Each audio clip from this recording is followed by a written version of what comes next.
Vakabata the prophetic destiny is let my people go. Vakajamba kwenda kukena. Let my people go. Yakaba ili a full statement.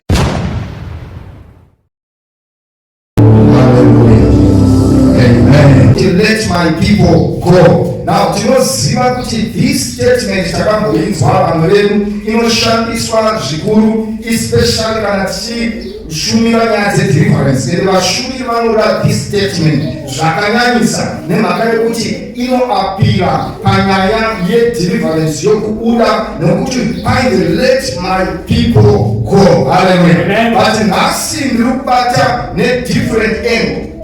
Ego yandikubata nayo ndeyekuti tisati taenda mberi tinofanira kunzwisisa Mwari pavari let my people go. Vanga vaine chinangwa chiri very important chakasingafani kumiswa nevana vaIsraeri. Even isusu tiri kuverenga shoko iroro tikangojamba kana kusanzwisisa purpose yekutanga tinomhanya kune zviri mberi. We know kuti Mwari pane shoko raanova totaura naMoses vachiudza iye kuti audze vana vaIsraeri nokuti Mwari akanga avanimbisa kuti vachabva muIjipita vachienda kunyika yeKenani. Na tisati tasvika ikoko Mwari vari very specific pavari kutaura kuna Moses kuti enda unoudza Faro kuti let my people go. Chikonzero chacho ndotatanga kutaura nezvacho. Haleluya. Nekuti vazhinji takabata kwaida kuendwa asi vanobva vajamba soko riri immediate rakanga rataurwa naMwari,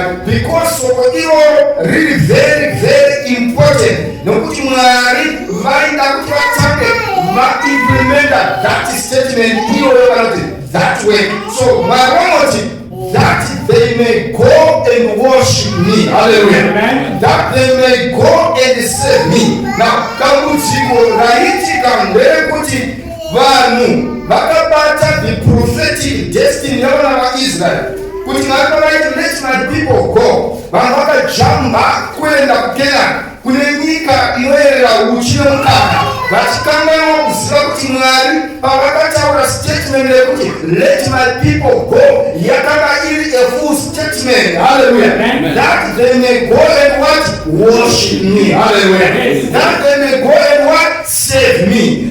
That is statement yekuti that they may save me. It's a statement inoyerera kuti that they may worship me. Mujishona mataderenga iri kuti vaende vanondinamata. Hallelujah. So the first point, Mwari vachitarisa kunwa, even as we take these stories prophetically, kuti dziimplemente mukati muupenyu hwedu, dzinenge dzichitotaurawo kwatiri kuti Mwari first end point yavanoita mumunhu haisi yekuda kuti iye atanga aona kuKenani, but atanga adini amunamata. Hallelujah.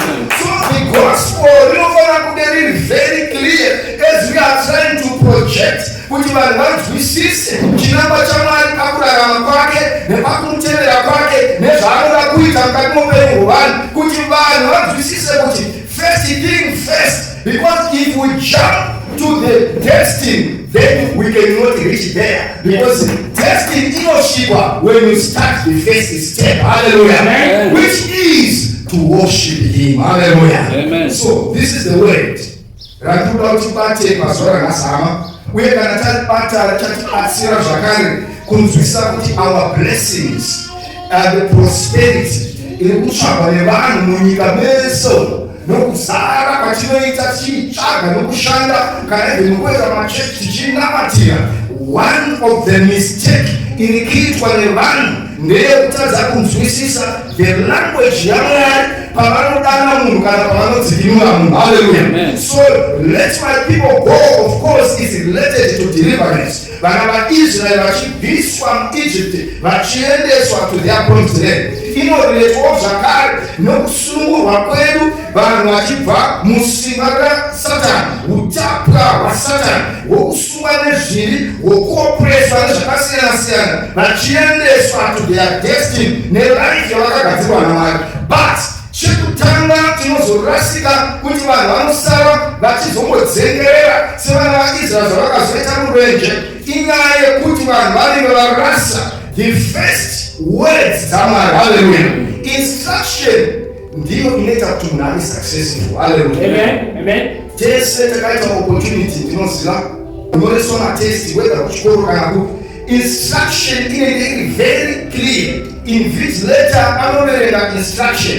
Pepa rinenge rakanyorwa ma-instruction. If you don't follow the instruction, even if you answer that question paper, unofoira. Kunyange chero ukanyora zvinenge zvakanaka sei, as long you miss it to correctly follow the instruction yepepa iroro, unofoira. So the scriptures is the instruction of God. Hallelujah. Amen. The Bible is the instruction of the word. So let my people go that they may worship me. But in the mind of God, Israel, to their promised land.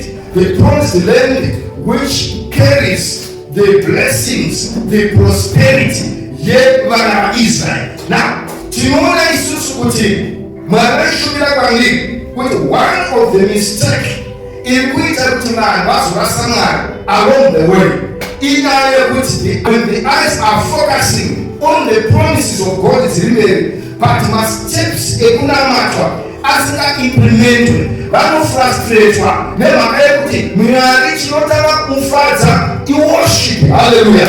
Kumunamata chekutanga. So as we take the steps yekumunamata according to instruction, vanenge vachitotumuvisa towards our prosperity. Amen. Which means that our prosperity zvese zvatinoda kubudirira kwedu kuri mumasteps of what? Worshiping and serving what? God. Hallelujah. Saka Mwari pavaita vana vaIsrael achiti let my people go that they may worship me. Akasingakangani promise yakaudza vana vaIsrael yekuti ndiri kukuendesai kunyika inoerera uchi nemukaka yekukera. But emphasis yake yaaida kuti vana vaIsrael including the oppressor anovafara kuti azive kuti why Mwari vachivadzikinura yaiva yekuti vagomunamata.